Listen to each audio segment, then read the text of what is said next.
suas 39 primeiras edições, nosso congresso foi presencial, com grande sucesso. Veio a pandemia. O desafio de realizá-lo à distância mostrou-se uma oportunidade. Aprendemos a tirar partido da internet e repetimos o sucesso. Agora, para nossa imensa alegria, o pior da pandemia parece ter passado. Assim, podemos voltar a nos encontrar. E vamos comemorar isso no maior centro de negócios da América Latina, na cidade de São Paulo. De dura poesia concreta e discreta beleza. Do ano que se comemora o centenário da Semana de Arte Moderna de 1922. Frente a acontecimentos recentes no mundo das artes, como os NFTs, e frente à perspectiva de realidade virtual e a realidade aumentada virem a fundar uma nova internet, certamente teremos muito o que discutir. Como sempre, vamos tratar de todas as novidades no campo da propriedade industrial, pois sabemos que marcas, patentes e desenhos industriais ocupam lugar de destaque no mundo em transformação.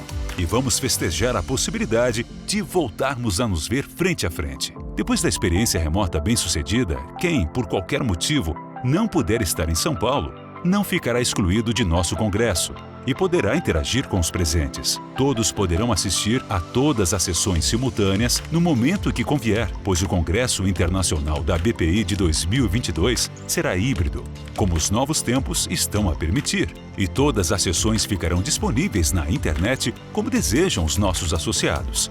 É um novo desafio, mas estamos confiantes no sucesso. Afinal, São Paulo sempre foi palco de imensos desafios, da expansão de nosso território à independência, do sucesso de nossa indústria à grande revolução verde que impulsiona o Brasil, e da afirmação de nossa cultura e nossas artes. A fronteira agora é no universo virtual e no ambiente de negócios que nele se constrói, totalmente dependente da melhor regulação possível da propriedade intelectual. Se preparem para as discussões instigantes do Congresso Internacional da Propriedade Intelectual da BPI. Será uma grande confraternização. Não perca!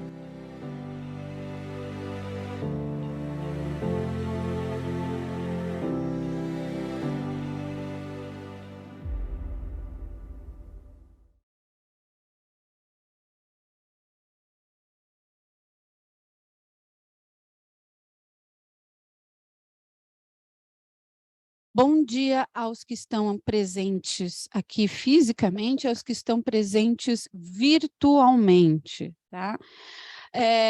Hoje vamos ter agora, na primeira aula, o Dr. Gustavo Martins de Almeida, advogado com experiência na área civil e comercial, conjugando esse setor com os direitos autorais de entretenimento, marcas e patentes, personalidade e, principalmente, esse setor da artes, muito importante na economia criativa, na economia digital.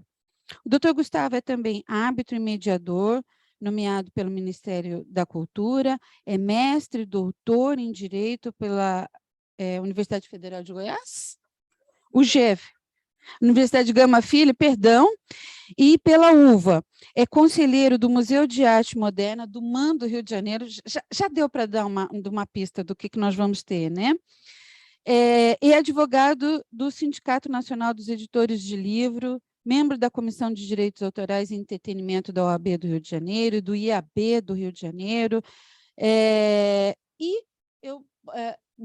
pós-doutorando, né? Iniciando um pós-doutorando na USP. Então, já deu para sentir que estamos aqui com um grande mestre, um grande conhecedor de um segmento muito importante para o nosso curso, que as artes, os direitos autorais, nesse segmento novo, né, digital, nessa novidade toda que a gente vem vivendo. É um segmento econômico importante, é um segmento do prazer, a arte é prazer importante para nós. Então, uma novidade, Dr. Gustavo vai estar aqui falando para vocês na câmera, como eu, vai estar o PowerPoint dele aqui, mas ele vai estar vendo vocês de uma telinha aqui.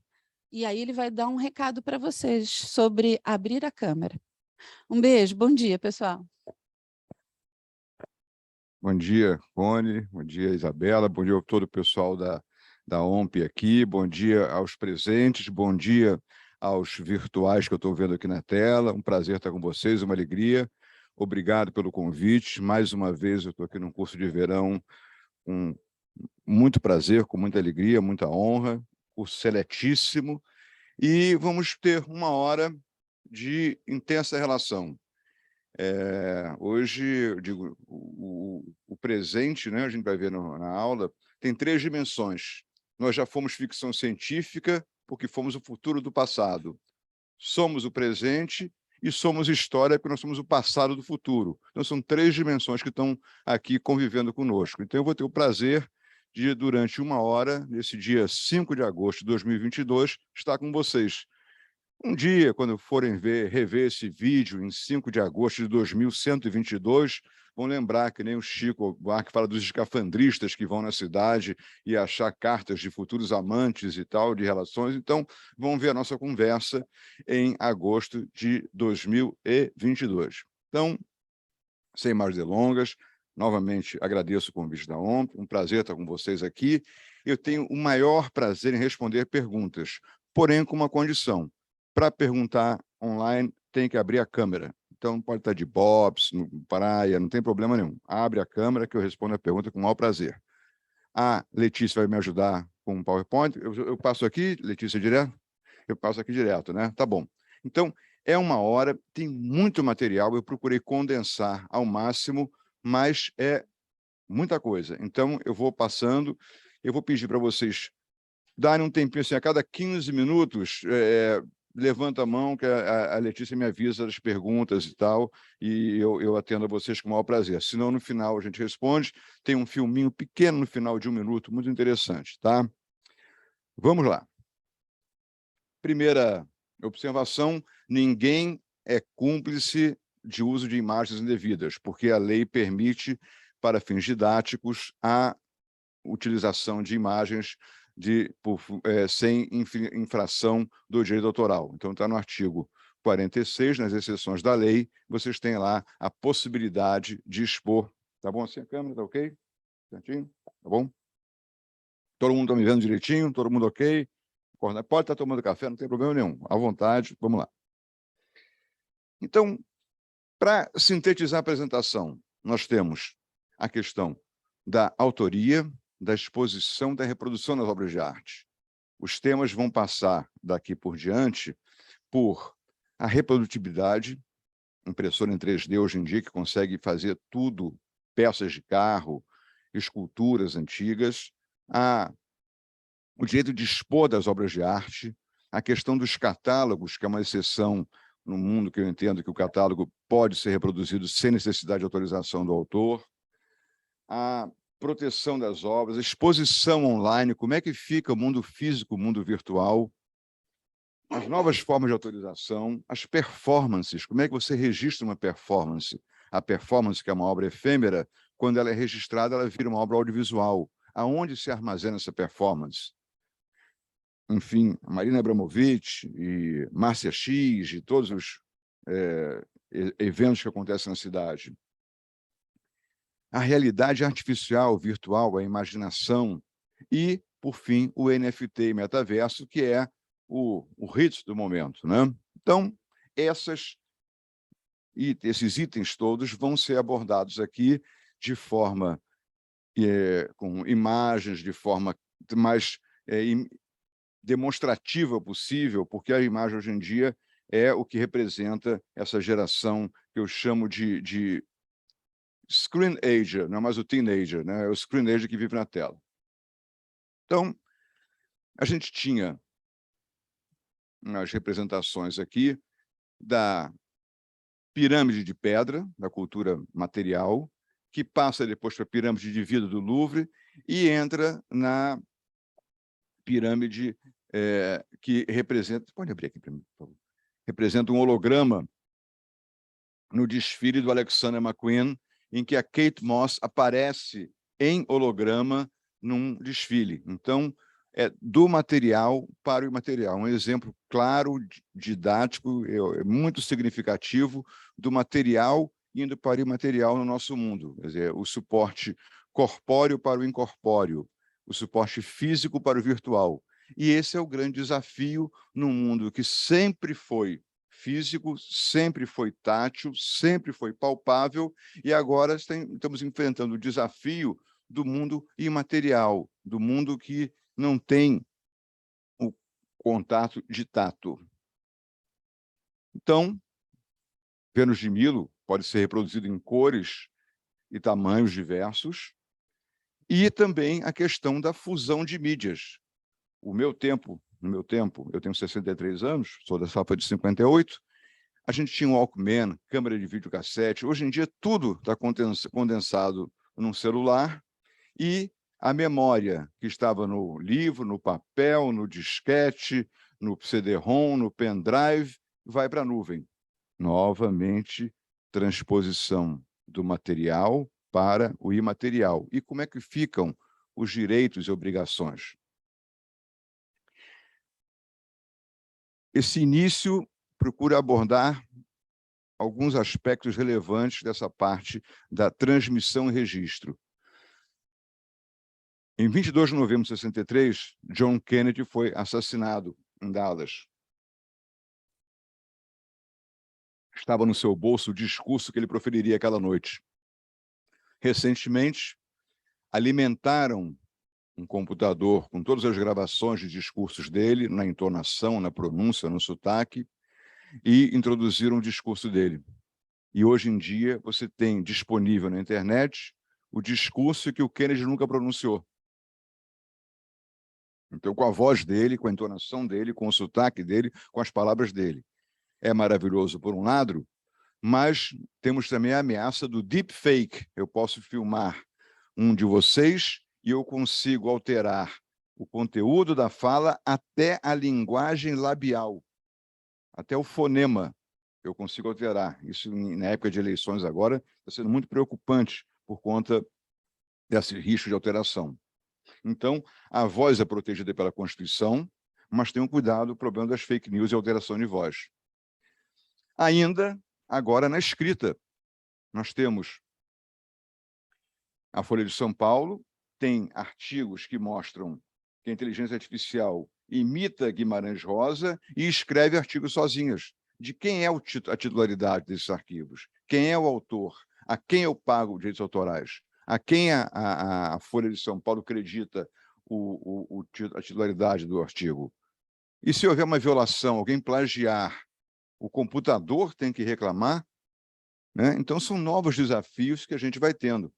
Ainda, dentro desse âmbito das novidades, Beethoven deixou uns riscos, um esboço da 10ª Sinfonia. A 9ª Sinfonia já tinha sido executada quando ele já estava surdo, e tem 198 anos a 9ª Sinfonia. Recentemente, o computador, seguindo a linha dos acordes e do tempo de Beethoven, completou a 10ª Sinfonia. Então, é uma parceria de 198 anos de diferença de tempo entre Beethoven e o computador. A gente tem mais recente, tem Secos e Molhados, quer dizer, o Ney Matogrosso musicou o Rosa de Hiroshima, o Carinhoso é uma música do Pixinguinha, que o Braguinha botou a letra depois, mas essa parceria computador-Beethoven realmente é inédita. E então, chegamos agora no ponto que vai nortear a nossa apresentação. A guarda das obras de arte pelo museu, físicas e digitais, os direitos de autor e do proprietário. Os museus, está muito rápido, tá bom, o ritmo, ok. Os museus, então, quer dizer, temos hoje em dia o Museu Show, né? Você vê o Guggenheim de Bilbao, o MAN, os vários museus aqui apresentando arquitetura, Louis Vuitton, e até a pandemia, o museu estático recebia o público móvel. Na pandemia, o público estático passou a receber o museu móvel, porque ninguém saía de casa. A gente lembra quando eu estava aqui, passava na Avenida Atlântica, não tinha ninguém. Hoje eu estou vendo aqui carros na rua, pessoas andando, uma coisa maravilhosa, um retorno aparentemente definitivo da situação de normalidade, não é? E vamos mesclando conceitos básicos pela lei diretoral. Depende de autorização prévia e expressa do autor, é a regra, a autorização, o uso de obras de arte literárias e artísticas científicas.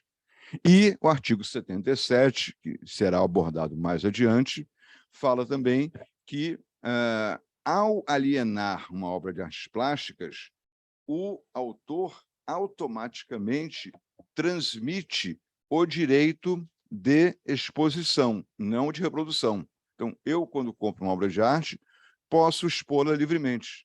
Posso expor em casa em uma interpretação restrita que distingue, muito isolada, exposição de exibição. Expor é expor em casa, exibir seria em museu. Então, tem um autor de São Paulo que acha que não pode exibir, depende da autorização do artista, mas a regra de interpretação internacional é que pode expor. Expor online, publicar no site do museu é uma exposição, é um tipo de exposição? Fica a dúvida, né? E aqui, no Rio de Janeiro, já tivemos um caso em que uma pessoa, uma senhora que era titular de direitos do Di Cavalcanti, questionou a exibição de obras. Não é da família, não, era uma pessoa que tinha direitos temporários. E o tribunal disse, como o Di Cavalcanti tinha já vendido todas as obras quando fez esse documento de cessão dos direitos para ela já não tinha mais direito de se opor à exposição, que ao vender uma obra de arte, na hora da alienação, é que pode ser feito, pode ser imposto, pode ser estipulado alguma restrição da obra. Não pode ser exibida em museus pagos, não pode ser exibida fora do Brasil. Então, o Tribunal de Justiça do Rio já decidiu nessa forma. Os museus fazem domínio público, reproduzem estátuas, fisicamente nenhum problema. Você vai na lojinha do museu e tem uma réplica da Vênus de Milo, da Vitória de Samotrácia, do Pensador, estão lá réplicas autorizadas, com tiragem, um certificado. E o direito de citação é um outro item muito importante, isso aí, esse artigo 46, é a lanterna dos afogados das editoras e museus e produtoras, porque permite, em alguns casos, a reprodução da obra de arte para fins de citação. Uma tese tem sempre a possibilidade de citar, entre aspas, por favor.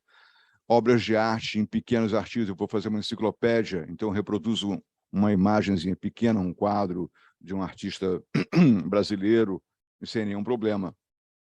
Agora, o que é, esse é um problema difícil, o que é pequeno trecho? Está ali no artigo, vocês veem aqui, o que são pequenos trechos de obras pré-existentes? Vamos ver um pouquinho mais à frente isso. Então, primeiramente, o catálogo de exposições, a meu ver, embora a lei brasileira não diga isso, mas as leis francesa e italiana dizem isso, a meu ver, não precisa de autorização do artista para ter essas obras reproduzidas. Porque se eu não tiver obra no catálogo, como é que eu registro? Como é que eu comprovo que ocorreu uma exposição? Agora vamos ter a exposição de Calder e Miró, na Casa Roberto Marinho. Obras que foram amealhadas por colecionadores do mundo inteiro. Se você não tiver o registro dessa exposição, como é que você vai saber, até para fins de valorização, de identificação, em termos de leilão, de falsificação de obra, essa obra tem uma cópia ou não? Então, é muito importante, então, no âmbito da aula, gestão de direitos autorais em plataformas digitais, começa a questão, pode ser exibida numa plataforma digital uma obra de arte física transposta? Essa transposição do físico para o digital depende de autorização? Eu creio que sim, se for para fim de musealização, de guardar no âmbito de museu. Não, vamos ver mais adiante, para transformar num NFT. Então, eu tenho uma obra de arte, vou transformar no NFT, precisa, sim, senhor, sim, senhora, da autorização do artista. É uma regra básica.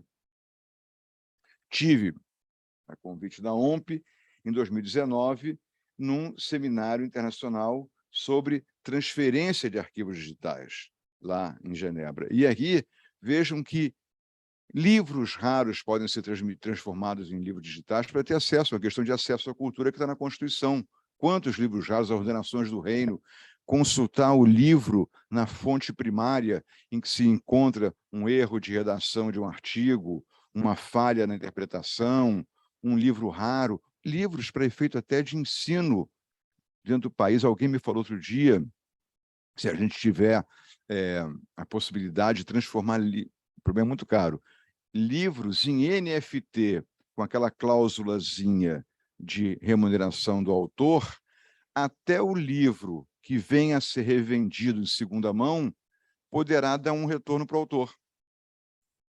É uma coisa, eu acho que é muito caro no momento, mas eu vi essa ideia em um artigo ontem, publicado na internet, eu achei interessante isso.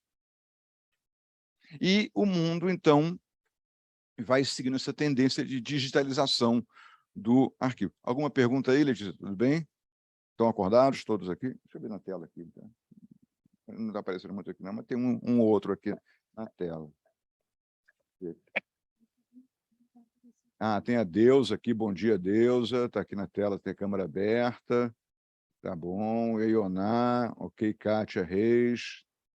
Tá bom, ok.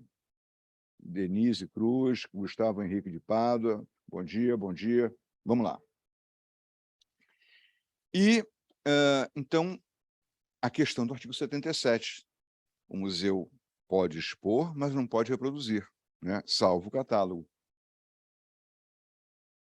Então, esses tópicos aqui, essa apresentação vai ser disponibilizada para vocês. Algumas imagens eu vou fazer uma certa supressão aqui, porque tem questão de direitos aqui, mas até segunda-feira eu vou mandar a apresentação para vocês, tá? Então, temos aqui tem luzinha? A luzinha não pega ali na tela, né? Ela não vai. Então, não pega. Então, temos a questão da reserva técnica do museu, a questão do acesso à reserva técnica das obras. O museu tem muita... O Museu da Cidade do Rio de Janeiro tem 4.000 obras em reserva técnica, expõe, em média, 100, 150. No Parque da Cidade do Rio, um museu que merece ser visitado. Com a mudança do acervo físico para o digital, ou transposição, necessário maquinário, pessoal técnico, aluguel de espaço na nuvem, que são imagens de alta resolução, né? O acervo tem que ter na internet, a provenância da obra, a origem da obra, quer dizer, tem toda uma regra de exibição de obras em museu, a ficha de exposição da obra com tipo de material, né? O tipo de material na obra digital não será o mesmo material da obra física. Então, vão sendo diálogos, dilemas muito grandes, inclusive nos novos paradigmas da coleção. Conversava ontem com uma amiga minha, que ela fala que os museus já falam das obras natodigitais, já digitais na origem, que já sabem, já não são resultantes de uma conversão de obra física em digital, mas já sabem, já nascem digital. Então, por exemplo, quando você vai a um museu, você consegue ver a obra, o quadro do Di Cavalcanti, por exemplo, pendurado na tela. Mas, se tiver oportunidade, como Isabela e eu tivemos, de UMAN, no final do ano passado, num curso de magistrados que eu organizei lá no UMAN, você consegue ver o lado de trás da tela e aí consegue identificar nesses quadrinhos aqui,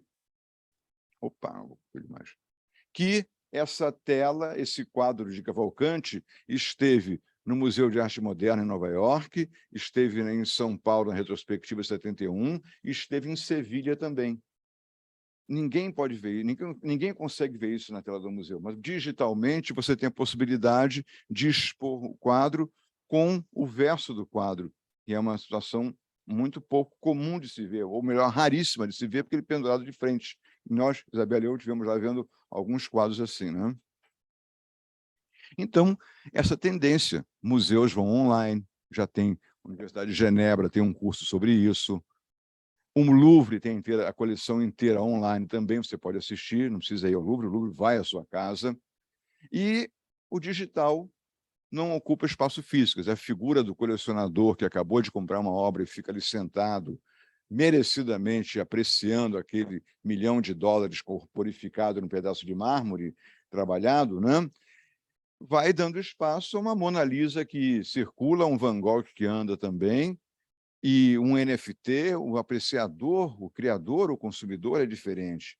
Novos, quer dizer, faleceram recentemente, meu amigo Gilberto Chateaubriand, o Sérgio Fadel, o Satamini, o Gayer, 4 colecionadores que representam uma época daquele sujeito que colecionava com intuição, com um faro próprio. Hoje em dia, os jovens assessorados por empresas têm coleções muito mais na pessoa jurídica do que na física, né? Então, a arte sai do museu. E como é que a gente registra? Saiko Xiang, esse artista chinês maravilhoso, que trabalha com fogos de artifício, fez essa obra, Stairway to Heaven. Botou uma escada de fogo puxada por um balão que vai subindo, pegando fogo, e vai até um céu lá, literalmente Stairway to Heaven. Eu estive com ele aqui no Rio, uma exposição. Como é que você documenta? É uma obra biodegradável, como os fogos de artifício, como o tapete de flores, como a escultura de areia, como a escultura de gelo. Elas são obras efêmeras, elas desaparecem, né?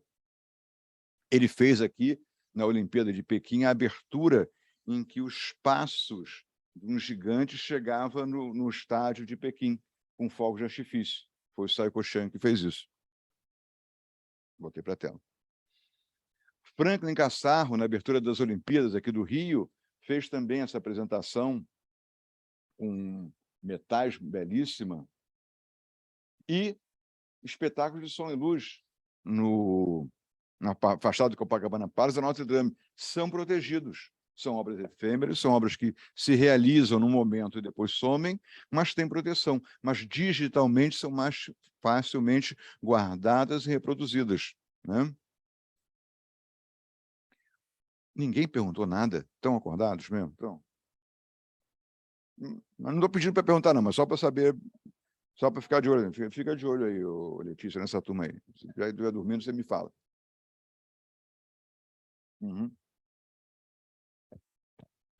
Muito interessante esse projeto The Next Rembrandt. Se não me engano, foi a IBM que fez isso.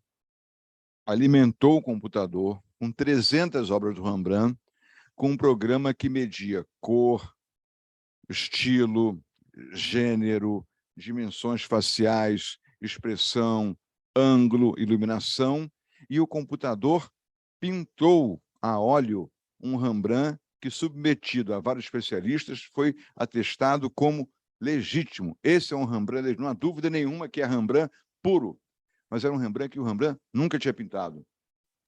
The Next Rembrandt. Então, começa a inteligência artificial a interferir para o bem, mas também para a questão de falsificação. Hoje em dia você começa a ter, então começa a ter mas imagina se esse quadro começa a circular. Mas aonde ele foi descoberto, que está tão bem pintado, qual é a origem? Não estava num sótão em Amsterdã, foi encontrado. A perícia técnica hoje em dia tem grande importância. Caso curioso, a gente vai às vezes lembrando, Pollock tinha dado um quadro para uma namorada e o quadro foi atestado como falso. E houve uma perícia muito grande e detectaram no quadro um fio do tapete do ateliê do Pollock, que tinha soltado e grudado no quadro, então que comprovou que o quadro era autêntico, porque ele comprovou e ficou solidificado naquela hora. Então, teve a questão da perícia técnica hoje em dia muito grande. Falsificadores derretem soldadinhos de chumbo para acrescentar chumbo na tinta e na análise química a composição da tinta antiga que tinha chumbo. Então, os casos de falsificação, de certificação, vão surgindo enormemente. Nan June Paik, videoarte, como é que eu guardo isso? Né? Tem a obra Juman, com Marulho, de Cildo Meirelles, elas são montadas, elas ficam guardadas, você recebe a instrução de montagem, ela é executada e depois ela é desmontada. Interessantíssimo. Veja bem que eu estou mesclando questões contemporâneas com questões antigas, porque é a influência do mundo digital no mundo físico. Esse é um outro exemplo sensacional. O Talibã, no Afeganistão, quando entrou lá 10 anos atrás, explodiu Budas de pedra esculpidos na rocha. Explodiu, dinamitou. E, diante daquela situação, como fazer?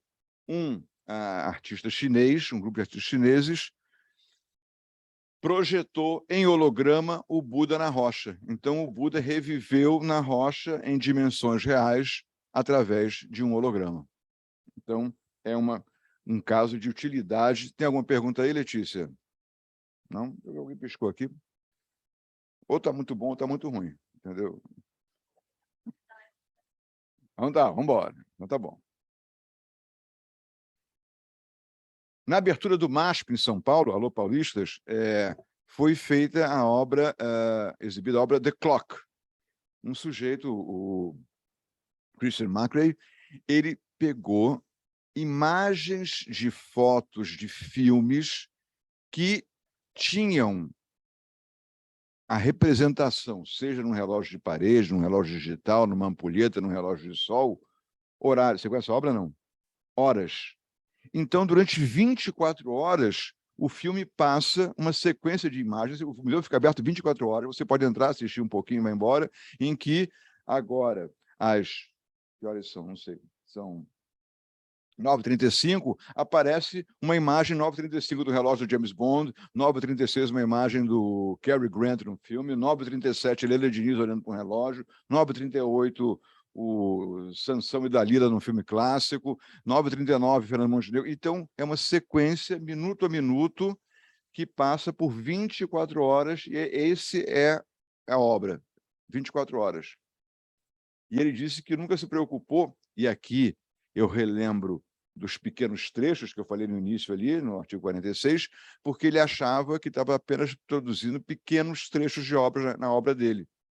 E nunca ninguém questionou, nunca ninguém reclamou, nada. Então, essa exibição foi feita em São Paulo, no MASP, na abertura. Adoro Rivane Neuenschweider, uma artista que trabalha muito com arte e natureza. Ela botou confetes de carnaval coloridos perto de um formigueiro, e as formiguinhas foram levando os confetes e andando e fazendo desenhos coloridos. E ela filmou. A obra digital dela consiste nisso. Formigas com confetes coloridos. O nome da obra é Quarta-feira de Cinzas. Quer dizer, uma obra que não se repete, só existe audiovisual. A formiguinha não vai, de novo, fazer o trajeto dela lá, né? Deixa eu só acabar isso aqui. Fez muito bem.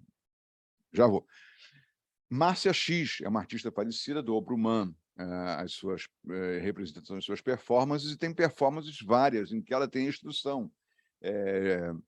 Arte não se discute, emoção, eu gosto, eu não gosto, mas deixa ela quietinha do jeito que ela é apresentada, expressa pela visão do artista, né?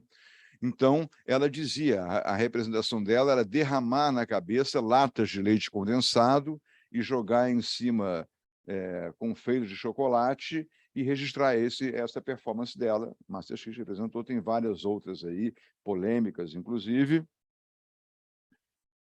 Nossa querida Marina Abramovic, que a Isabela gosta muito, né, com as suas performances históricas no mundo inteiro. E, interessante, numa das performances dela tem um aviso que o público podia participar, mas se você quiser participar, assine o termo de concordância e de cessão do uso da sua imagem que foi registrada nessa performance, concordando com todos os trabalhos. Então, vejam que, muito louco, muito criativo, mas o advogado deu a opiniãozinha dele lá. Tem o termozinho de concordância lá. Fala aí, Letícia, qual é a pergunta?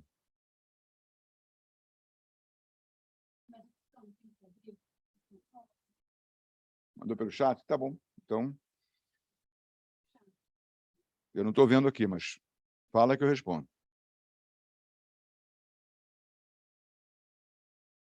Está com a câmera aberta ela aqui, não? Não. Ah, então vai abrir a câmera. Ah, pelo chat também não? Não, então tá bom. eu respondo já, quando ela abrir a câmera, eu respondo. Ronald, pode abrir a câmera, por favor? O professor responder e te ver. O Ronald Chaves.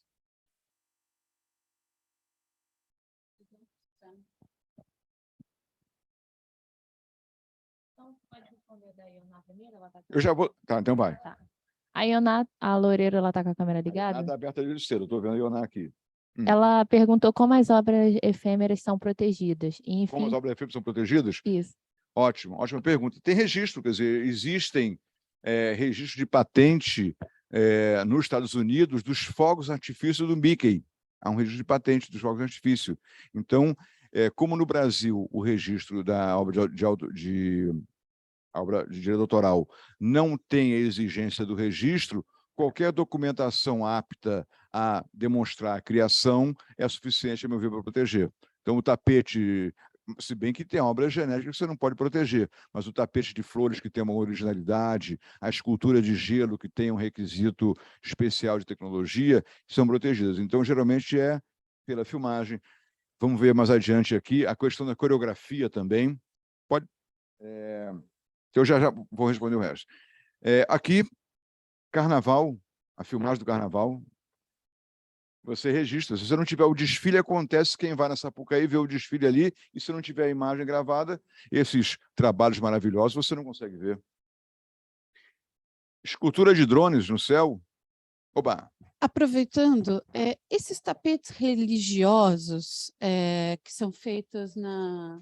Ouro Preto, nas festas de Corpus Christi. Isso.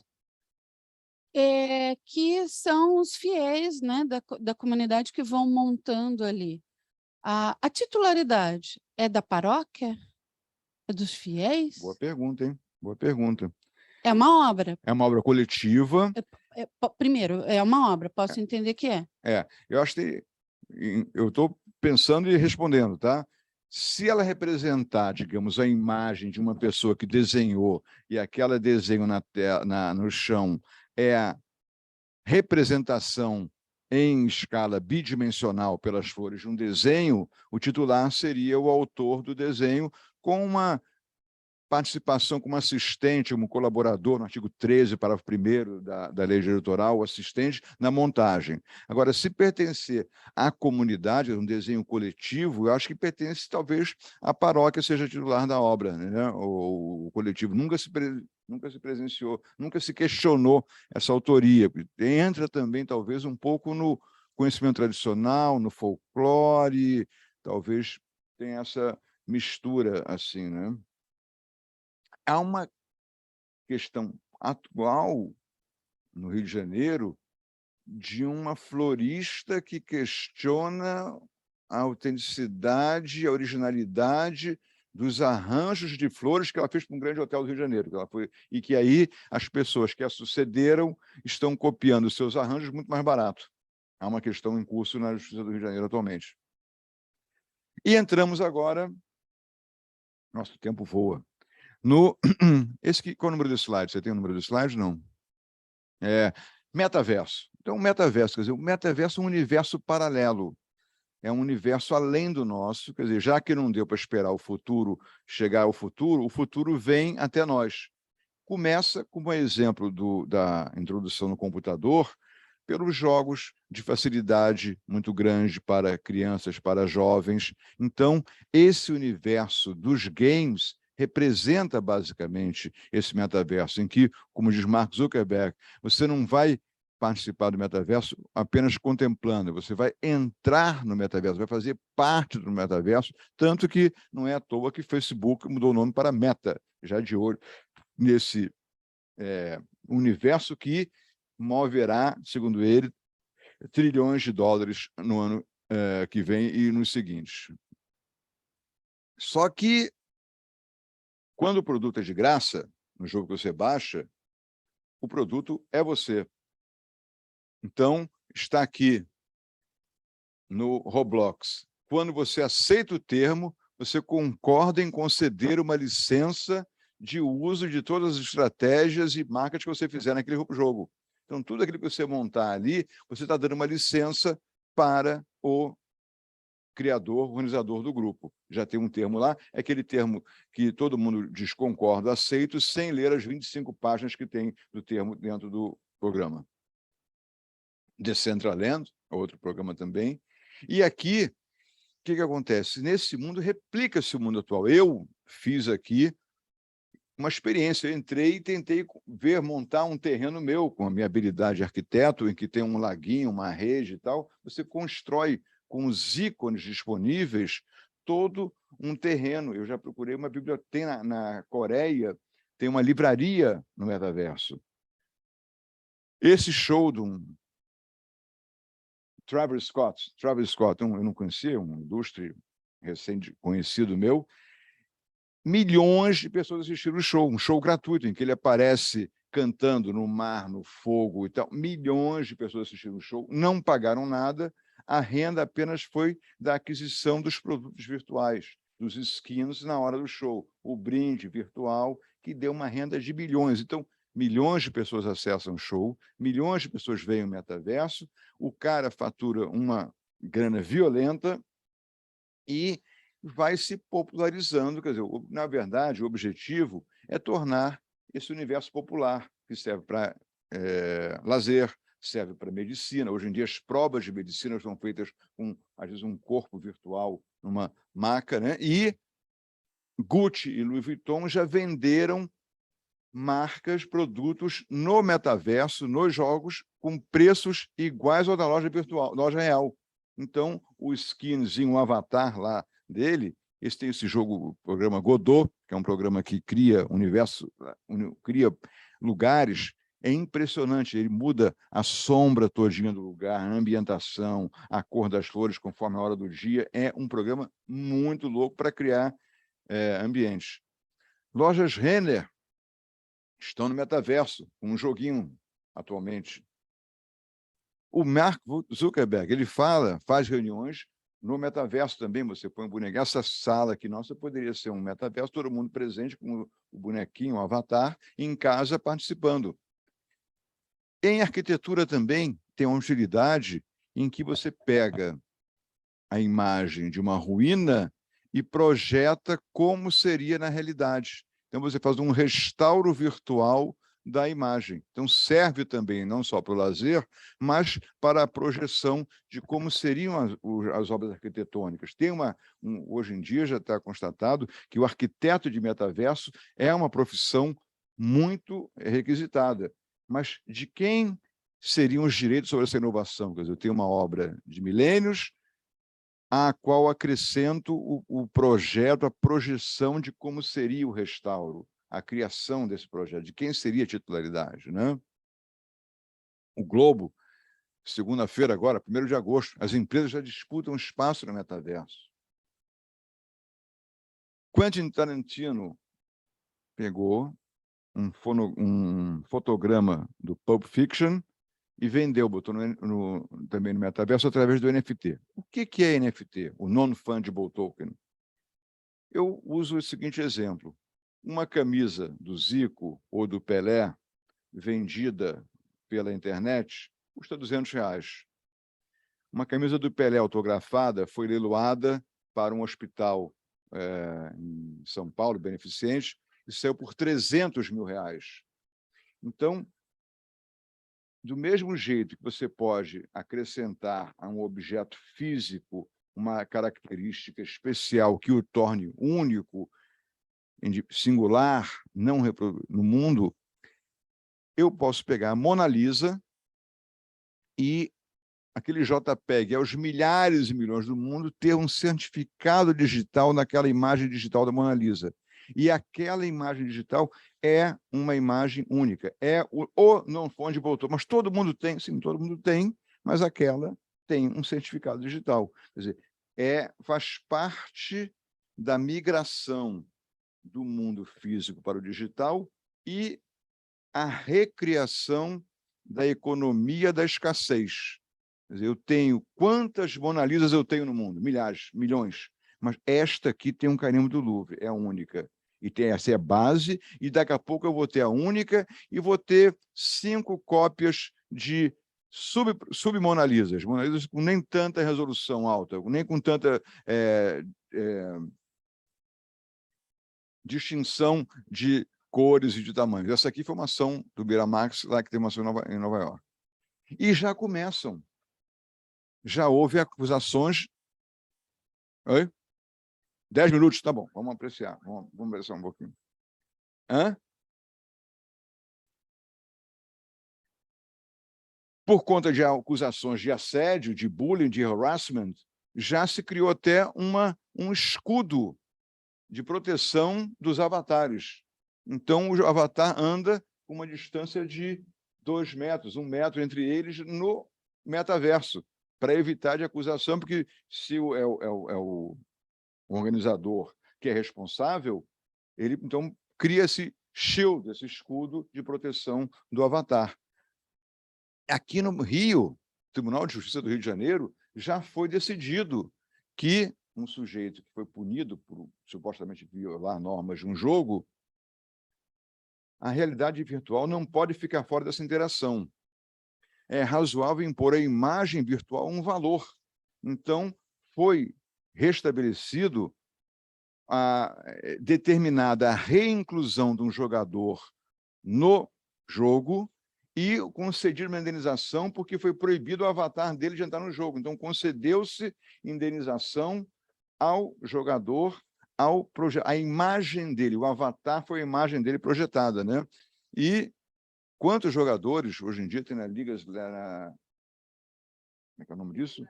League of Legends, não é isso? E a garotada tem um Cristiano Ronaldo do jogo. Eles ficam lá com auditórios inteiros assistindo a palestra, a representação deles, a performance deles. E onde é que vem o Avatar? Eu fiquei muito curioso em saber de onde é que vem o Avatar, que é tão famoso.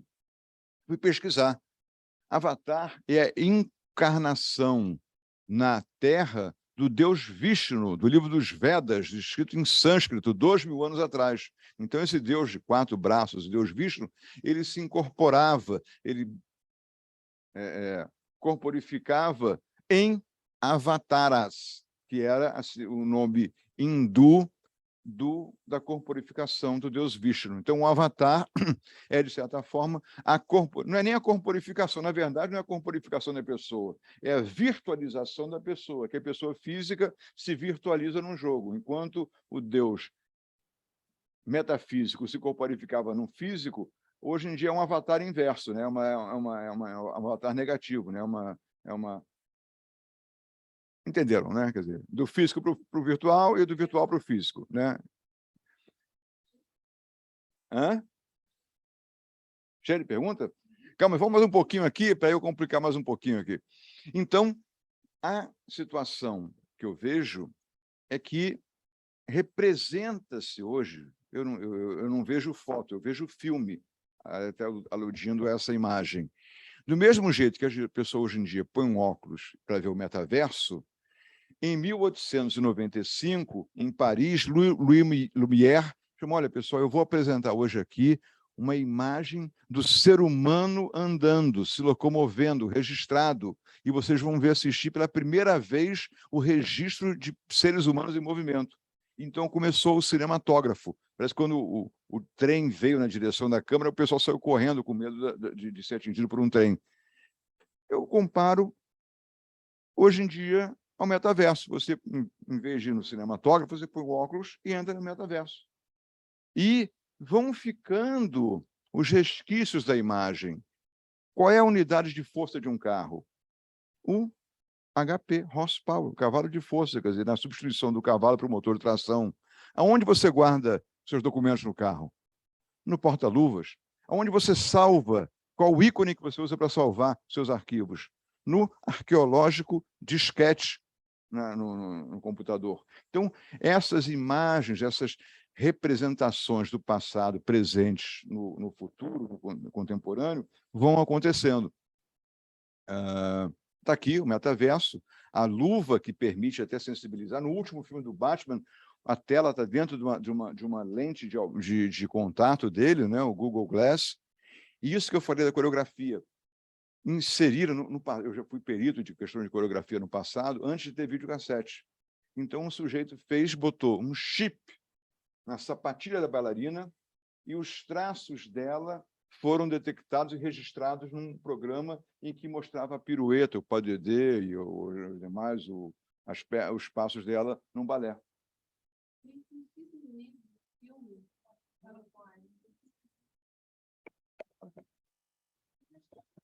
Eu creio que no Cisne Negro, aquele filme da Natalie Portman, eu ia falar namorada do Thor, porque eu tenho filho de 7 anos, foi usada uma tecnologia assim para simular o balé, ela usou algo assim. Isso, então, há mais de 10 anos, né? O Cisne Negro. Ótimo. Então, vocês vão vendo como é que o futuro, na verdade, eu creio que é redescobrir o passado e transpor para o presente, né? Depois dessa, aqui vamos ter perguntas. E eu vejo a possibilidade do metaverso, quem estiver em São Paulo, vê agora no MASP, a exposição sensacional do Walter Firmo, em que uma foto do Pixinguinha clássica, sentado na cadeira de balanço com um saxofone, aparece em alto relevo embaixo para que o cego possa ver. Então, eu acho que hoje em dia você pode ter, eu concebi, falei na Bienal do Livro, numa apresentação, de repente pode ter no metaverso luvas táteis para identificar braille. Hoje em dia já existe braille, o braille eletrônico, a pessoa passa a mão, são pininhos que levantam no braille, a pessoa pode ver. Eu trabalhei muito com acessibilidade para livros e tal, então a pessoa pode ver, e a luva pode ser um metaverso para pessoas deficientes visuais, para pessoas cegas. Perguntas? Perguntas? Tem. Eu vou abrir primeiro, dar a palavra a eles, se eles quiserem fazer. A primeira é a Mônica Zimmermann. Você quer fazer, Mônica? Eu posso ler Eu aqui? ouço a voz dela aqui, não? Posso fazer? Vamos lá, vamos lá. Bom dia, professor, tudo bem? Meu nome é Mônica, eu sou examinadora de patentes do INPI. Eu tenho uma pergunta a respeito, está relacionada com aquele caso do Rembrandt, que o senhor apresentou. Como que os peritos vão dar conta do número de obras de artes reproduzida de artistas consagrados, dado que a inteligência artificial não vai ter limite nessa reprodução? Ótimo, muito bom. Vamos lá. Do mesmo jeito que a tecnologia muda, evolui para o bem, evolui para o mal. Quer dizer, a fraude também existe em vários lugares. Eu dei aula em curso de perícia já, os técnicos de informática são altamente necessários. Se a gente começar pela inclusão das obras no blockchain, que tem um registro temporal, você começa a ter uma proteção. Porque, veja bem, eu tenho ISBN para livros, ISSN para revistas, International Standard Recording Code, ISRC para música, e tem um outro número para partituras, mas eu não tenho um registro nacional, internacional de obras de arte. Então, essa transposição que nós estamos tendo para, talvez, um registro no blockchain, vai começar a dar a questão da temporalidade. Você vai ter registro da obra, do local, da autoria. É um começo de etapa, de era de registro, e eu ia falar, a sua pergunta está bem oportuna, porque essa Mona Lisa aqui, quando é que foi criada? Quem criou? E essa obra eu gosto muito. Eu fui no Rio Arte, um rapaz, Alexandre Maza, ele foi para alto, essa aqui que é de uma cachoeira, mas ele foi para alto mar, ficou 6 horas num barco em alto mar, registrando o movimento das ondas. Então, a obra que ele vende é uma tela, um monitor, 55 polegadas, com um pendrive, e o ciclo dura 6 horas do mar subindo, descendo, é uma obra digital. Sensacional, tem um registro. Agora, qualquer hacker, a meu ver, daqui a pouco pode piratear essa obra. E aí a pergunta que começa a ser feita: como é que o museu vai emprestar uma obra digital?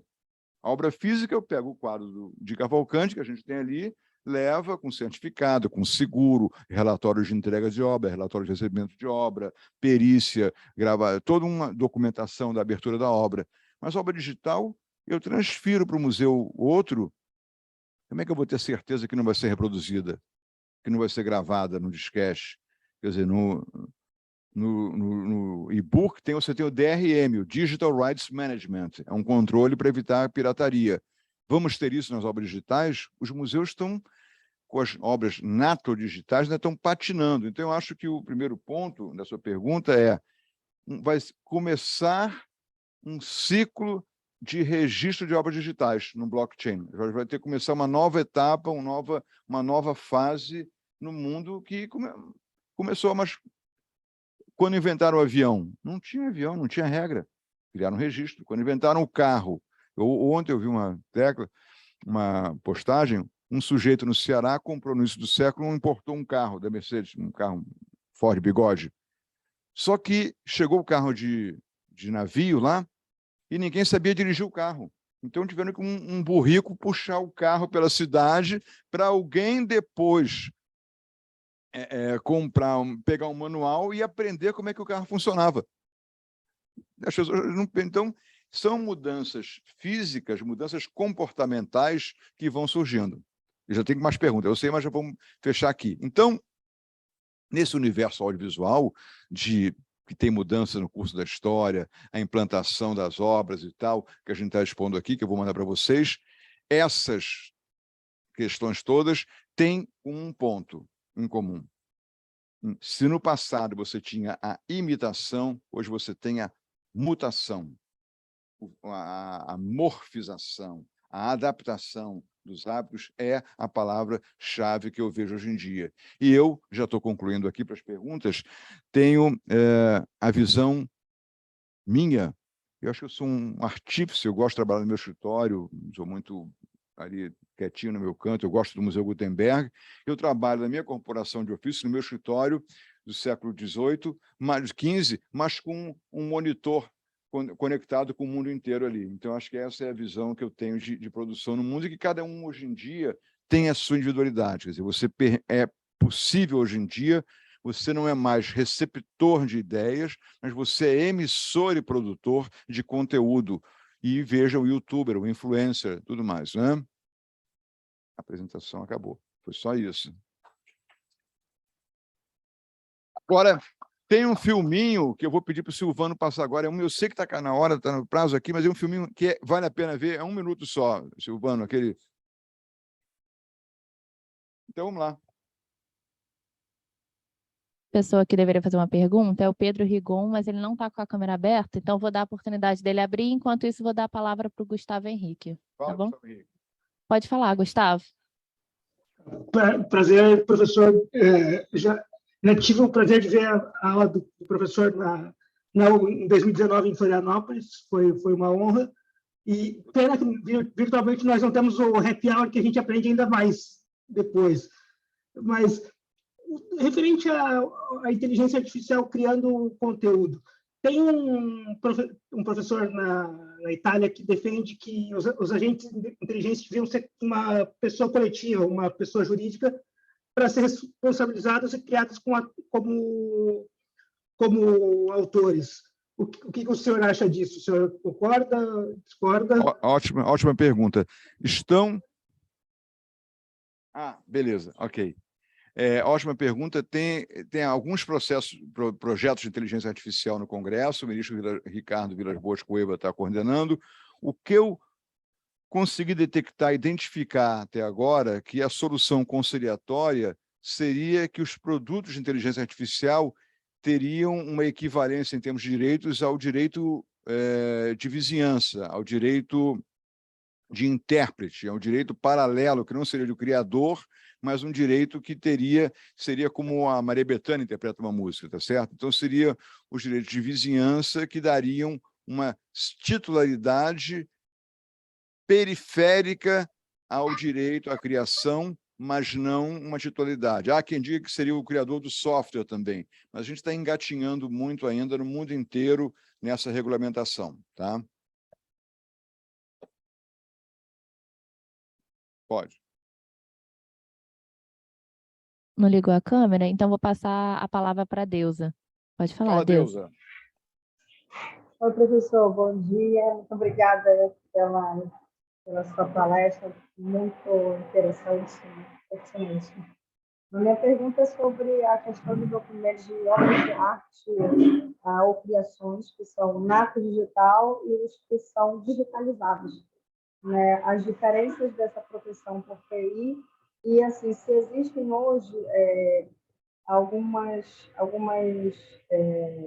limitações legais que estão sendo discutidas para isso, quais seriam elas? um pouco mais vamos lá. geral.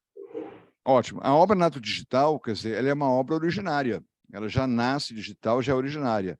A obra digitalizada é uma obra derivada, é uma obra que é uma derivação da obra originária. Então, uma depende do autor, do uso dela, a outra, a já conversão requer autorização do autor, que pode estipular limites nessa conversão. Pode ser uma cessão, uma licença temporária, entendeu? Então, basicamente, a nato digital exige, a meu ver, um certo controle, e o blockchain é o lugar próprio para isso. A gente pode dar uma paradinha nas perguntas para passar o filme, não?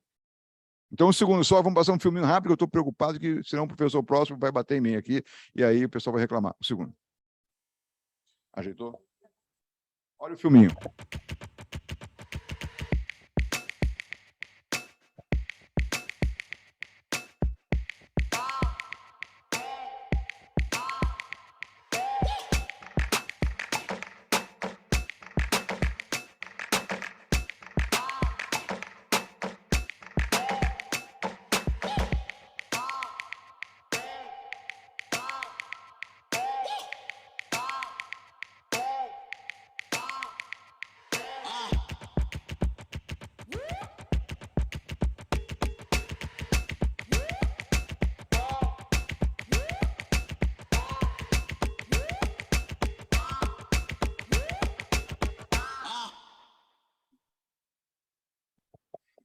Vocês viram aí um trailer de uma exposição Artistas e Robôs, do Grand Palais, em Paris, no longínquo ano de 2018, aqui a 9 de julho de 2018, tem 4 anos. Então, já tem uma nova categoria aí, que é a obra digital interativa. Você vê que a pessoa aparece em frente ao quadro e aparece a imagem dela fragmentada, com pixels no quadro, que depois se dissolve. Qualquer pessoa pode aparecer na obra. Ela muda. Então, é uma obra de arte interativa. Você compra a obra de arte e ela fica personalizada para você. Como é que eu vou vender essa obra se ela, digamos, está vinculada a mim? Se ela reconhece a minha pessoa? É uma obra personalizada minha, vai custar mais caro. Tem uma tiragem nova, a obra reconhece a face da pessoa, reconhece a digital. Eu já vi uma escultura que é uma mulher e na cara tem um QR Code. Você apontando o celular para o QR Code, você vê a cara dela. Mas a escultura é um QR Code. Enfim, então, essas questões de arte digital, quer dizer, que a proposta da OMP nesse curso de trazer, hoje em dia tem muito mais perguntas do que respostas, mas eu acho que a gente, partindo dessas observações que eu pontuei ao longo da apresentação, começa a ter para o gestor do museu, para o professor, para o galerista de obra de arte, para o artista, uma série de pontos que vão surgindo. Por exemplo, alguns conceitos que desaparecem no livro, no e-book. Você não tem mais no e-book estoque nem encalhe. Você não tem estoque de e-book. Quando as licenças venderem, vendeu. Você não tem 1000 livros armazenados num galpão. Não tem encalhe. Ah, eu produzi 1000 livros. Não, você produziu um e-book. E você tem muito uso, o POD para livro físico, é o Print on Demand. Então, não tem o conceito de estoque e encalhe. Eu questionei o negativo na foto. Eu achava que era muito antigo. Estou tendo uma questão atual em que a grande dúvida sobre uma fotografia de uma obra icônica é quem está com o negativo da obra que foi produzida em 1900 antigamente lá. Então, o negativo que ainda existe no artigo 106 da Lei de Direito Autoral ainda tem uma certa relevância, o negativo, né? Pode ser, mas bem conservado. A Isabela perguntou se o negativo não desbota, não apaga com o tempo. Bem conservados, tem negativos que se preservam. A Disney, eu me lembro que vendia, a meu ver, cafona, quadrinho de veludo roxo, um fotograma dos desenhos da Hanna-Barbera. Um fotogramazinho pequeno, custava $50, $100, mas era o fotograma original de um filme. Você guardava aquele fotogramazinho ali. Então, são relíquias que nós gostamos do mundo físico, mas que daqui a pouco, para o mundo pessoal que vê a obra de arte, e que não precisa de uma reserva técnica para guardar a obra de arte protegida, como tem em São Paulo a CLE, é uma empresa que você aluga, na qual você aluga 10 metros quadrados para guardar seus quadros. A câmera fica filmando o tempo todo, tem um laboratório de restauro de obras, tem proteção contra fogo, contra incêndio, contra água. O cara que quer comprar uma obra de arte hoje em dia, está na nuvem, eu ponho um quadro, a minha pinacoteca vai rodando em looping enquanto eu dou um jantar em casa. Eu não quero ter a obra transportada, que pode ser rasgada, que o filho joga bola e machuca, né? E falar em jogar bola, esses acasos da vida acontecem. Eu estava vendo outro dia a esferográfica, né? O nome esferográfica é rollerball, caneta rollerball. Por quê? Porque o sujeito estava um dia na rua e viu uma bola seja arremessada por uma pessoa na água, saindo de uma água, e deixou uma marca, um fio, um trilho, uma identidade da bola no caminhozinho pintado no chão. E aí ele inventou a caneta esferográfica, rollerball. Antes era tinta líquida, que escorria, inventou uma tinta viscosa, e daí vem a origem da caneta esferográfica. Então, Einstein diz que você descobre pela necessidade ou pela curiosidade, mas às vezes o acaso também ajuda, né? Mais perguntas, Letícia? A próxima é do Pedro. Filtra é uma que você acha mais significativa, confio no seu... Eles estão abrindo. Estão abrindo? Bom. Pedro, pode falar. Isso vai pesar na nota final do curso, não é isso? É câmara aberta. Né? Fala aí, professor. Tudo bem, companheiro? Fala, Pedro. Na verdade, a minha pergunta é como é que a gente vai enxergar ali na frente, principalmente depois, né? Mas a obra é criada por uma inteligência artificial. E aí eu pergunto assim, uma inteligência artificial que eventualmente venha a ser open source, ou até criada por uma inteligência artificial, né? E não tem uma pessoa, um criador por trás dessa inteligência artificial muito definido. Bom, você está falando um pouco do machine learning, né? Em que a máquina aprende com a máquina, né? Ela aprende o jogo de xadrez, ela aprende como responder. Esse é um dilema muito grande. Quer dizer, o próximo passo, né? Estamos entrando um pouco na área do Black Mirror, né? O próximo passo é eu conseguir reproduzir, eu já consigo fazer a escrita do Guimarães Rosa, eu já consigo fazer a Sinfonia de Beethoven, eu já consigo fazer o quadro de Rembrandt. O dia que eu reproduzir todo o cérebro de uma pessoa, eu vou dar a opção a ela, antes de morrer, de transportar por teletransporte a mentalidade dela para um androide que vai estar em Marte. E ela vai viver a mentalidade dela no androide em Marte. Então, já te digo, nós estamos na época da inteligência artificial polida, já saímos da lascada, né? Estamos no NFT polido. Estamos muito perseverando ainda. Então, eu acho que Android é uma realidade. O Ian McEwan tem um livro em que um casal em Londres compra um Android e a mulher se apaixona pelo Android. É um triângulo amoroso com o Android.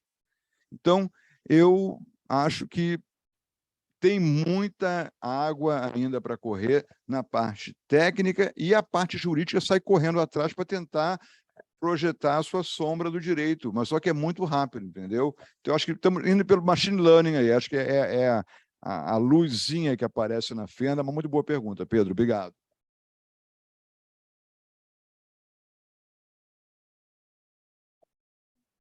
Pergunta enquanto o próximo aqui online fiquei pensando, doutor Gustavo, na questão do pequeno trecho de obra numa outra obra, né? Como é que fica, né, essa questão? A gente tem essas obras virtuais, né, que o senhor apresentou aqui.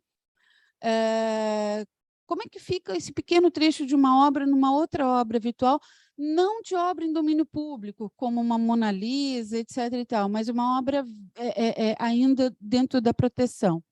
E vou emendar mais uma também.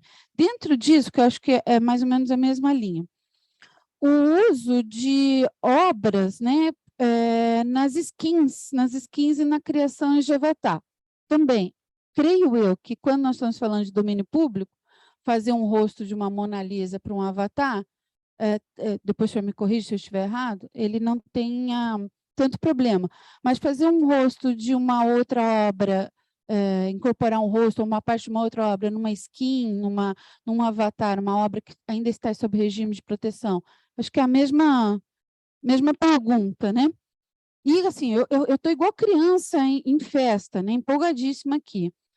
A acessibilidade, a tecnologia, ficou claro que ela gera acessibilidade. A nossa lei, salvo engano meu, ela fala da possibilidade de transferir para o braille, né, para o cego. Mas hoje a gente tem possibilidade de dar acessibilidade para o deficiente auditivo e outras deficiências, dar acessibilidade para ele. Então, um avatar que faça sinais de libras. O senhor entende que há alguma violação da lei? Desculpa, eu estou tão empolgada que eu estou assim, disparando.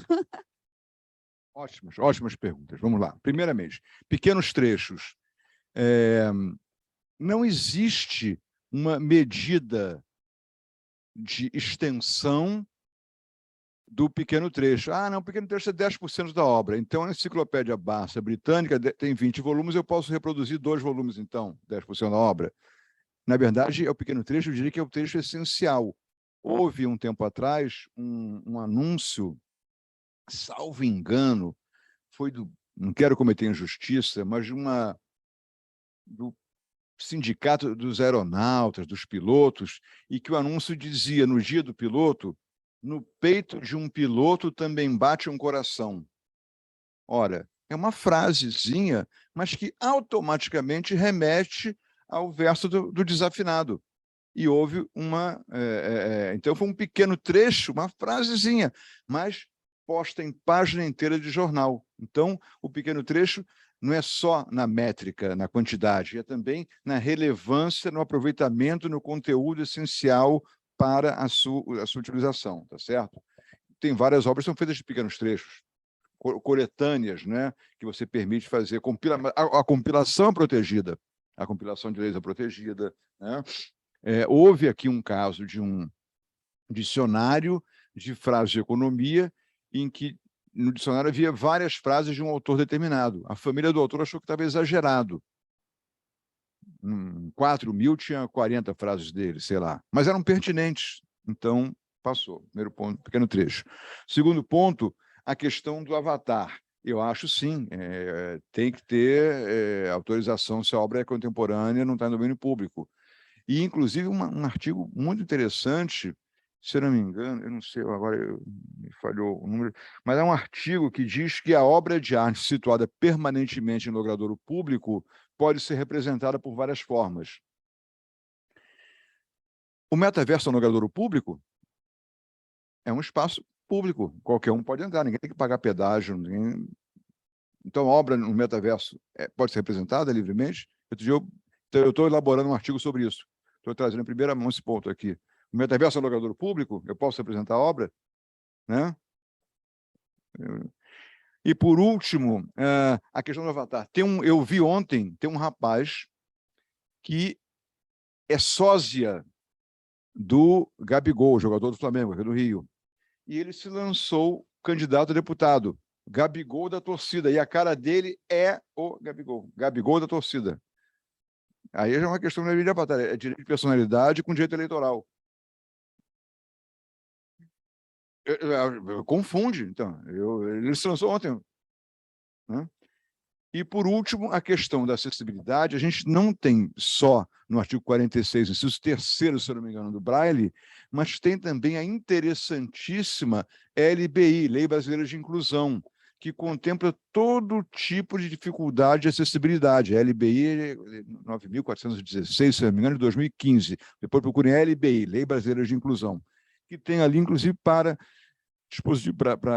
pessoas com deficiência auditiva. E sobre deficiência auditiva, a memória vai trazendo, eu vi sensacional, Lulu Santos fez um show no Vivo Rio, e ele cantando, e no palco, um pouquinho mais abaixo, num canto, dançando, simbolizando, uma moça traduzindo em linguagem de Libras a letra das que o Lulu Santos estava cantando, para que a pessoa surda tivesse acesso ao que ele estava cantando. Então, a acessibilidade, a tecnologia de acessibilidade, hoje em dia, é assim, impressionante no mundo, como está crescendo para permitir o Brasil, se não me engano, são 2 milhões de pessoas cegas que o Brasil tem. Então, tem todos esses cadeirantes, a dimensão da porta, né, o acesso, a tecla em braille, a exposição do Walter Firmo. Mais uma pergunta? Elga. Aí pode falar, Elga. Bom dia. Bom dia, professor. Bom dia, plateia. Bom dia a todos. Professor, a minha pergunta é muito curta e talvez pode até ser controversa, mas essa também é uma preocupação, né? A nível de discussão entre o grupo, quando nós tivemos para ver tomar as aulas desde o início. E ao ouvir você a falar que existe a nível dos Estados Unidos uma proteção de uma patente para o fogo de artifício, aí me surgiu a preocupação de trazer para aqui, né, e escutar a nível da tua opinião, como é que você vê também a proteção como indicação geográfica nesse mundo? Será que teria espaço? Como? Estes são, não sei, né? Para ouvir a tua Ótimo, opinião. Elga, muito bom. Tangencia a referência que a gente acabou de fazer da obra em locadouro público no metaverso, né? Quer dizer, a compra de um terreno no Decentraland tem coordenadas geodésicas, espaciais, virtuais lá. Eu tentei lá comprar um terreno, ver como é que era lá para fazer. Então, eu acho que sim, nós vamos criar hoje em dia, tanto que não existe, a meu ver, metaverso, existem metaversos, existem locais de experiências virtuais. Então, eu acho que nós caminhamos para, eventualmente, se criar uma área de shows especial. Imagina um Rock in Rio, o Rock in Rio no metaverso, né? Você tem um Rock in Rio, é o tipo do show que eu não sei se já vai acontecer como surpresa, entendeu? Então, acho que tem toda a pertinência, nós estamos caminhando para a coordenada geográfica do metaverso. Acho que sim, faz sentido. Foi muito boa a sua intuição de pergunta. Acho que faz sentido, mas ainda não temos um local, uma referência geodésica, uma referência base para identificar um local. Se achar, onde é que eu vou me achar no metaverso? Eu vou pegar uma estrada? Eu vou pegar um navio? É um avião? Qual é o meio de transporte? Existem países no metaverso, existem territórios, quer dizer, a fronteira geográfica com a internet sumiu. Agora vai subir a fronteira terrestre também, não é? Então, muito boa pergunta. Tá bom, obrigada.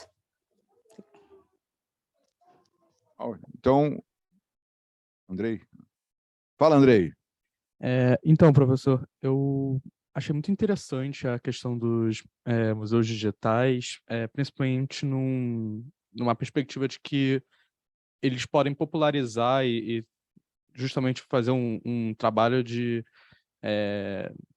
vamos chamar assim, deselitizar o consumo de obras de arte, enfim. Isso eu achei muito interessante. Só que, por outro lado, também me vem um certo receio de que a popularização excessiva de museus digitais possa acabar dirimindo a experiência e a força dos museus físicos. Eu pensei em como talvez o streaming de filmes hoje em dia afeta a indústria do cinema em si, o cinema de rua, de ir às salas fisicamente. Eu queria saber a opinião do senhor sobre isso, se são dois fenômenos que se complementam ou que podem acabar se antagonizando. Ótimo, muito boa pergunta. Eu uso aí a questão, que já falei, da visão dessas transformações não como um foto, como um filme. Quando surgiu a fotografia, foi um horror, porque eles diziam, olha, eu pinto um quadro em um ano. Vem você, aperta um botãozinho e sai a imagem num papelzinho. Tem gente até que pintou as fotos, né? E, em questão de tecnologia, a tinta, antes da Winsor & Newton inventar o tubo de lata, ela era guardada em bexigas de porco, no ateliê, naquelas tintas grandes. Aí, com a tinta em tubos de lata, os impressionistas puderam sair em campo e pintar aquelas obras que não eram mais aquelas gordinhas roliças do século XVIII e XVII, e começaram a aparecer as figuras impressionistas. Então, eu acho que essa mudança digital, streaming e tudo mais, vai surgir como uma nova tecnologia, como a fotografia surgiu para a tinta. Causa uma espécie, né, um degrau simbolizado graficamente por um caminho que está percorrendo, está andando, tem uma diagonal ascendente 45 graus, depois ela desce e prossegue o curso da vida, e você formou um degrau social, um degrau de um hábito. Então, eu acho que causa estranheza, causa espanto a todo mundo no very moment, na hora da explosão do NFT e metaverso no mundo. Daqui a pouco, a poeira se assenta e você vai ter um novo ciclo, um novo mundo digital, uma nova tendência que vai ser... E por quê? Porque a minha geração vai virar adubo e vai vir a nova geração aí, vai vir a turma nova, o garoto que já tem a obra nato digital, tem o ser humano nato digital também, né? Que não sabe o que é um livro, ele não sabe o que é virar. Eu estou me estendendo, mas autópsias feitas na Europa mostraram que os nervos referentes ao uso desses dedos para virar a página estão ficando atrofiados e os nervos referentes ao modelo pinça de polegar e indicador estão ficando hipertrofiados. É uma mudança ergonômica no ser humano pelo uso da tecnologia das máquinas. Né? Próximo. A próxima pergunta é do Gil Menezes. Te dou a Gil palavra, Menezes, Gil. som na caixa, Gil Menezes. Cadê o Gil Menezes? Estou aqui. Bom dia a todos. A minha pergunta é um pouquinho diferente do que o pessoal tem falado. É com relação à segurança das imagens. Eu digo isso porque, como eu sou pesquisador de patente na área de eletrônica, eu vejo o problema, por exemplo, dos streams de vídeos, né, que são transmitidos em plataformas pagas. Existe um software, se eu não me engano, é da Nagravision, que está se aperfeiçoando e para poder evitar as fraudes, né, ou roubo de imagem desses conteúdos de vídeo. Como é que ficaria, então, a questão, vamos dizer, se a empresa Nagra quisesse entrar nessa parte de visual, mas de obras? Bom, se eu entendi sua pergunta, é questão do uso de imagens, de rastreamento de imagens. Vários bancos de imagens já têm robôs que ficam rastreando a internet todinha e procurando imagens semelhantes às que eles têm no seu banco de imagens. E, além disso, já tem empresas que usam uma marca d'água virtual. Você não aparece na imagem o símbolo, mas tem um DXzinho no blockchain que identifica aquela imagem como sendo deles. Então, do mesmo jeito que a fraude surge, eu tenho visto mecanismos de controle e de verificação de rastreamento de imagens muito grandes pelo mundo. Quer dizer, eu acho que tem a fraude surgindo com a novidade e a tecnologia correndo. Só para você ter uma ideia, a gente está em frente à Avenida Atlântica, aqui no Rio de Janeiro, que é um lugar em que tem muitos prédios mais abastados e tal, e que nesses prédios surgiram os telefones sem fio. Só que não havia o telefone sem fio com códigos automáticos de senha automática. Então, de repente, muita gente começou a reclamar que as contas estavam altíssimas e constataram que a pessoa parava o carro no estacionamento, apontava para os prédios e pegava a linha do telefone sem fio do prédio, usando um telefone sem fio, fone, e ficava ligando para Paris e conversando 2 horas na linha do outro sujeito lá. Aí, a partir daí, começaram a vir os telefones sem fio com códigos. Então, às vezes, a dificuldade é a mãe da solução, né? Quer dizer, você tem o problema que você vai descobrir, tá bom? É a minha visão. Com relação a esse telefone, né, que o pessoal usava indevidamente, eu trabalhei na Telerge, eu vivenciei isso muito. Confere minha visão? Confere, entendeu? Tanto é que foi visto, né, os fabricantes introduzir os tais códigos para poder alguém não acessar sua linha indevidamente. Tá ótimo. Obrigado, amigo. Tem uma pergunta aqui da plateia física. Quem vai falar é a... Érica. Érica, fala, Érica. Bom dia. Eu gostaria de saber sobre as obras de artes digitais interativas. Uma vez que elas estão abertas à interação de todos os visitantes dos museus, se por acaso um visitante interage com essas obras e faz algo considerado extraordinário, acredita que teria como essa pessoa reivindicar algum tipo de direito sobre essa obra? Esse pessoal está afiado, hein? Mas então a pergunta é muito boa, mas eu responderia da seguinte forma. No ingresso do museu constaria: você poderá participar de obras de arte interativas e tudo aquilo que você fizer, que nem no jogo videogame ali, pertencerá ao museu. Eventualmente, se tiver uma coisa diferente, talvez ela possa pedir uma fotinho, um registrozinho pequeno, até que faz parte. Procurem Dalí, somos exposição no Museu Dalí, no Texas, se eu não me engano, ou na Flórida, que recriaram o Dalí, e o Salvador Dalí, então você tira uma foto em frente ao Salvador Dalí, tem um videozinho em que aparece o Salvador Dalí falando com a pessoa, e no final pede para tirar uma selfie e aparece o Dalí com a pessoa. Eles recriaram essa imagem. Enfim, então acho que pode, mas eu acho que tem um alerta do museu, é uma questão já de direito de consumidor ligado à arte, de informar o público que ele poderá interagir, mas que pertence ao museu a interação dele, mas poderá haver um registrozinho que não seja uma obra de arte nova. Eu estou preocupado com o tempo. Então, pessoal, olha, muito obrigado. Bom dia, 5 de agosto de 2022, um prazer estar com vocês, sucesso físico, virtual, digital, uma alegria. Obrigado à OMP. Bom dia a todos vocês. Até logo.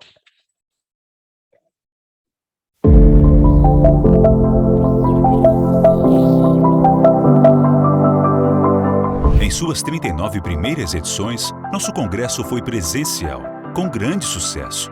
Veio a pandemia. O desafio de realizá-lo à distância mostrou-se uma oportunidade. Aprendemos a tirar partido da internet e repetimos o sucesso. Agora, para nossa imensa alegria, o pior da pandemia parece ter passado. Assim, podemos voltar a nos encontrar. E vamos comemorar isso no maior centro de negócios da América Latina, na cidade de São Paulo, de dura poesia concreta e discreta beleza. Do ano que se comemora o centenário da Semana de Arte Moderna de 1922. Frente a acontecimentos recentes no mundo das artes, como os NFTs, e frente à perspectiva de realidade virtual e a realidade aumentada virem a fundar uma nova internet, certamente teremos muito o que discutir. Como sempre, vamos tratar de todas as novidades no campo da propriedade industrial, pois sabemos que marcas, patentes e desenhos industriais ocupam um lugar de destaque no mundo em transformação. E vamos festejar a possibilidade de voltarmos a nos ver frente a frente. Depois da experiência remota bem-sucedida, quem, por qualquer motivo, não puder estar em São Paulo, não ficará excluído de nosso congresso e poderá interagir com os presentes. Todos poderão assistir a todas as sessões simultâneas no momento que convier, pois o Congresso Internacional da BPI de 2022 será híbrido, como os novos tempos estão a permitir, e todas as sessões ficarão disponíveis na internet como desejam os nossos associados. É um novo desafio, mas estamos confiantes no sucesso.